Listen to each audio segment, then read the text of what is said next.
నేను పని చేయట్లేదు. ఆఫీస్ పనులు చేయడం కుదరదు కాబట్టి సైనింగ్ అథారిటీ నీలవేణికి ఇవ్వాలనుకున్నాను. సైనింగ్ అథారిటీ తనకివ్వడమేంటి? నా జీవితాన్ని పంచుకునే తను నా హక్కులని అధికారాలని ఎందుకు పంచుకోకూడదు?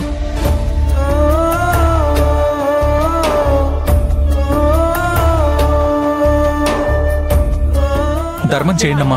అమ్మా, ధర్మం చేయండమ్మా. అమ్మా, ₹1 అయినా దానం చేయండమ్మా. నా జీవితాన్ని నేను కూడా సరిదిద్దుకోవాలి కదా. దాన్నొక సరైన మార్గంలో నడిపించుకోవాలి కదా డాడీ. తారక్ సార్, మిమ్మల్ని బాధ పెట్టాలని కానీ మీ అభిమానాన్ని ఎగతాళి చేయాలని కానీ నా మనసులో లేదు. కేవలం మీ సంతోషం కోసం, మీరు స్వేచ్ఛతో కొత్తగా మొదలు పెట్టబోయే జీవితం కోసం నేను ఈ నిర్ణయం తీసుకోవాల్సి వస్తుంది. నన్ను క్షమించండి.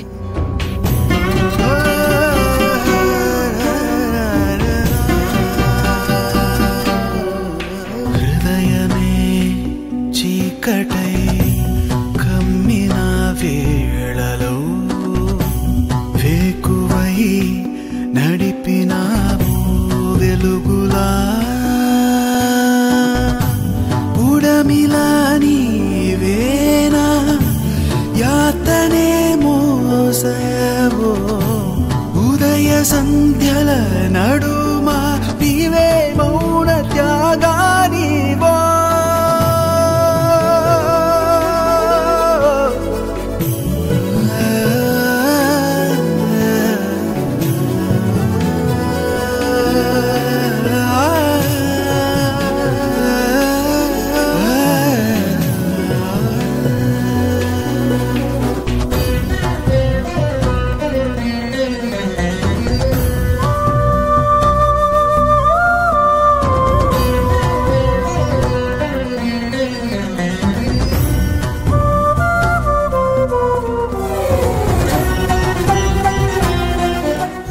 పొలిమేర నన్ను ఎందుకు దాటించావో నాకు తెలీదు.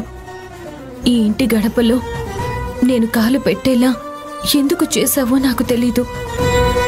తారక్ సార్ పక్కన భార్య స్థానం ఇచ్చావు. ఈ అంతఃపురానికి కోడలి స్థానం ఇచ్చావు. నువ్వు ఏది చేసినా నేను కాదనలేదు, వద్దు అనలేదు. ఎందుకు చేశావని ఏనాడు అడిగింది లేదు. ఇప్పుడు కూడా ఈ కాగితాలు, ఈ సంతకాలు, ఇవన్నీ నా జీవితాన్ని మునుముందు ఏం చేయబోతున్నాయో కూడా నాకు అర్థం కావడం లేదు. నువ్వు ఏం చేసినా దానికి తల వంచుతాను. నువ్వు ఎటువైపు దారి చూపిస్తే ఆ దారిలో నడిచి వెళ్తాను. ఇప్పుడు జరగబోయేది కూడా నీ చేతుల్లోనే ఉంది కదమ్మా. ఇదంతా నీ చిత్తం అనుకుంటాను.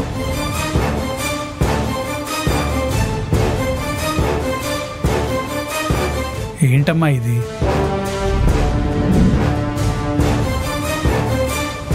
విడాకుల కార్యక్రమం కూడా సవ్యంగా జరగాలని అమ్మవారిని వేడుకుంటున్నావా?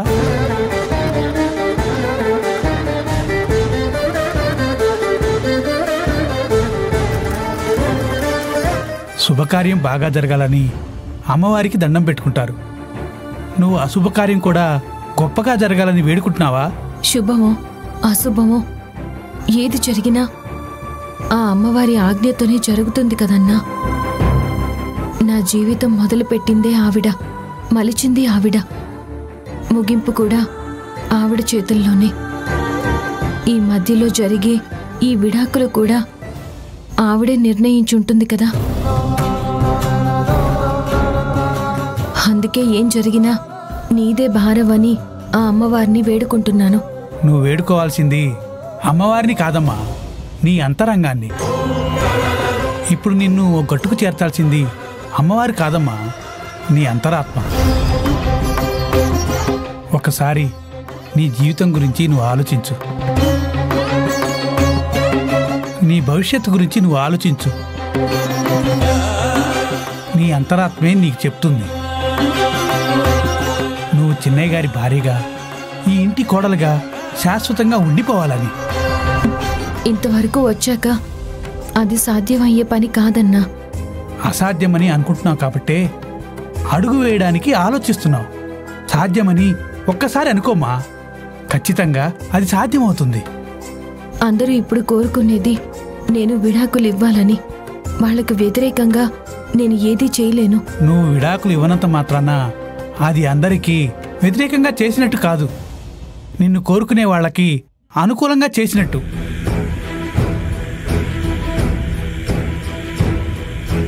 ఏమో అన్నా, నేను ఈ కాగితాల మీద చేసిన సంతకాలే తారక్ సర్కి గొప్ప జీవితాన్ని అందిస్తాయేమో అనిపిస్తుంది.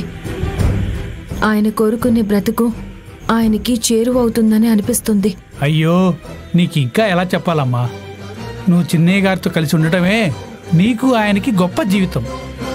అది నీకు అర్థం కావట్లేదు. లేదన్నా, ఆయన చుట్టూ ఉన్న పరిస్థితులు వేరు, ఆయన కన్న కలలు వేరు, ఆయన కోరుకున్న జీవితం వేరు. అది నీకు తెలీదన్నా, నాకు తెలుసు. అందుకే ఈ విడాకులకి నేను వెనకాడ్డం లేదు. ఏంటో అమ్మా, నువ్వు చెప్పేది నాకు అర్థం కావట్లేదు. కానీ నువ్వు చేసే పని కూడా నాకు అర్థవంతంగా కనిపించట్లేదు. ఇక నువ్వే ఆలోచించుకో.